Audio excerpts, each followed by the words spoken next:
our LinkedIn Live this week, and I'm so happy to be interviewing, reluctantly, I might say, Sarah Ferguson.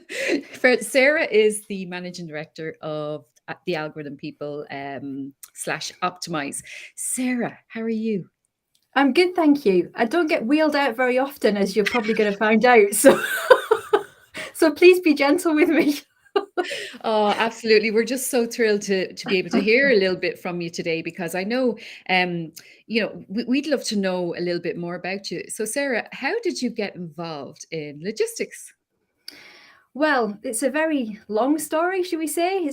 I've been involved in this sector now for about 20, just over 20 years now in technology within the fleet and logistics sector. What a lot of people don't know is that my background is actually the arts. So I left home from Middlesbrough in the northeast of England to go to Edinburgh to study journalism. I wanted to be a journalist. I wanted to be a Blue Peter presenter and all those Oh, great things that go with it. But anyway, as students do, they get jobs, many jobs, from shoe shops to nannying to all sorts of things. But one of the jobs that I did, I worked within a freight forwarding company. So that was my first exposure to the operations of a transport company. So I was dealing with everybody from the hauliers, the sort of the transport operators. I was getting backloads, return loads. I was dealing with proof of deliveries, chasing up invoices, and lots of photocopying back in those days. So that was my first exposure to sort of how a transport office worked. As the years passed, I stayed with that company just doing part-time work over all those years, and that was in sort of the mid-90s when computers were becoming a feature on people's desks, when the internet was making an appearance, and there became an obvious opportunity to computerize or digitize what was the sort of the traffic book, which had all the jobs from and to, how much it cost, how much you were paying out, etc., etc. So that was my first foray into technology within a traffic office or a transport company. And so the journey began and it continued, and technology developed, our ideas developed, and that then eventually took us to the optimization of jobs, how to get more, how to get the best out of your fleet, and to save costs. So that is pretty much where it started. And somehow I've ended up here.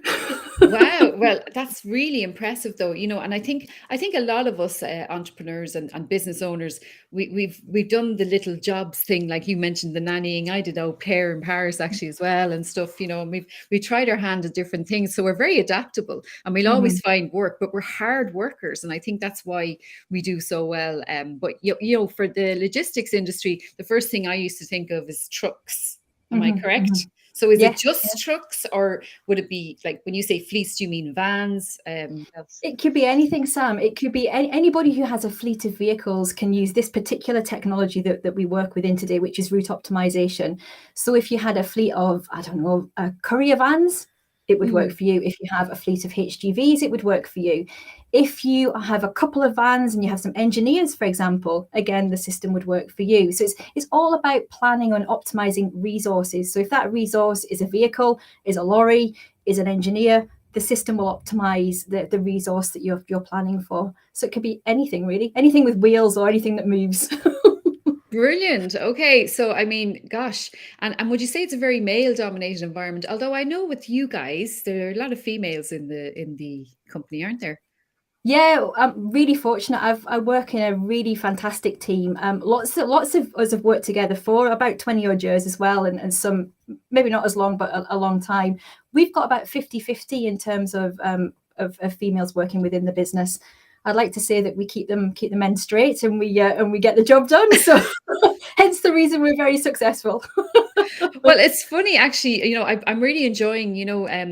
Like your social media is really interesting. I'm loving the little, the chats with the truck drivers and stuff like that. That's really nice, and it's lovely to see them out in the road sending pictures and all. And it kind of shows you what they go through. Because I remember during the pandemic, wouldn't have even been aware of logistics, and only for I realized, hang on, we're not going to get food delivered to the supermarket unless these guys are not out in the road and ladies are out in the road. So is there anything that you can tell me about your logistics journey that surprised you? There's been a whole host of things that surprised me. I mean, as I say, I've been involved from the very beginning when computers were just starting to arrive on desks, and I was 20 years younger then, so it was quite a hard sell, so to speak, to speak to this little timid young woman on her phone telling a guy in a traffic office who'd been doing it for a long time, a lot longer than me, what you should be doing for now for the future. So there's been a lot of developments, and it's really pleasing to see that the industry are finally grasping how technology can be of benefit to their operation, giving them the control of how to run their business. It's not taking away the human element. That will never take away the human element. It's always going to need to have that experience behind the tech. There's always going to be adjustments. So it's not taking away people's jobs. I just want to sort of re-emphasize that. But the development that we've seen over the years is incredible, and it's really pleasing to see it changing.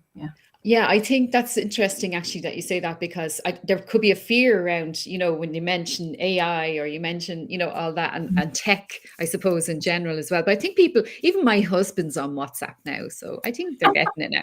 But, and he's older, you see, that's what I meant. I didn't mean because he was a man, I meant because he was older. But so what's happening on the 13th of April?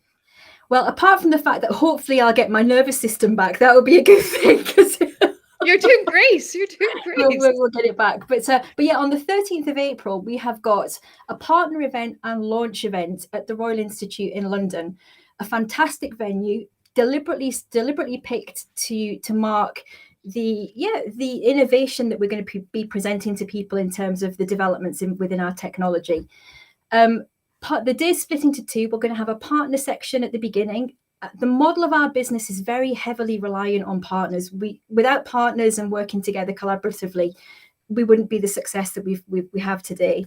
So the partner event is there for partners, funnily enough, to come along, network, find out more about what we're doing, what the roadmap is for the future, meet with other key partners who are going to be there presenting their wares. And then we're going to have a presentation, a little sneak behind the scenes sort of preview of what the tech's going to be doing. Then in the evening, the glamorous part starts, where we have our fantastic brand ambassador and host for the evening, Rachel Riley, is going to be there talking all things Optimize with investors, with our CEO, who will be doing an update. We're going to have a little section where we talk about a fireside chat in terms of what's happening with the tech, what's in the roadmap, questions and answers from the audience as well, please. So if you've got any questions, feel free to send them through well ahead of time. And I think importantly, it's all these things, but importantly, it's a celebration of all the people who've been involved in the journey up to now and going forward in the future, and a celebration of technology now within the fleet and logistics industry. So it's, if you'd like to come along, I think there's only a few spaces left now. Feel free to message us. We'd be delighted to see you. Absolutely, yes. And if anyone is watching, like if you're a reporter or journalist in the fleet or in that community at all, or even if you're just curious, do come along. And I know if you've already got your invitation, definitely RSVP. Definitely, please. That would be great. And there might be some surprises on the day as well. I did hear a rumor that there might be cake. So I couldn't possibly say. Well, thank you so much. And I'm looking forward to meeting you as well on the 13th. And it's going to be a great day. And watch out for the hashtag. The hashtag will be Optimize Launch if you want to go check it out. And hopefully we'll be trending. And yes, Sarah, thank you so much for your time. No, thank you. That's great. Thanks, Sam.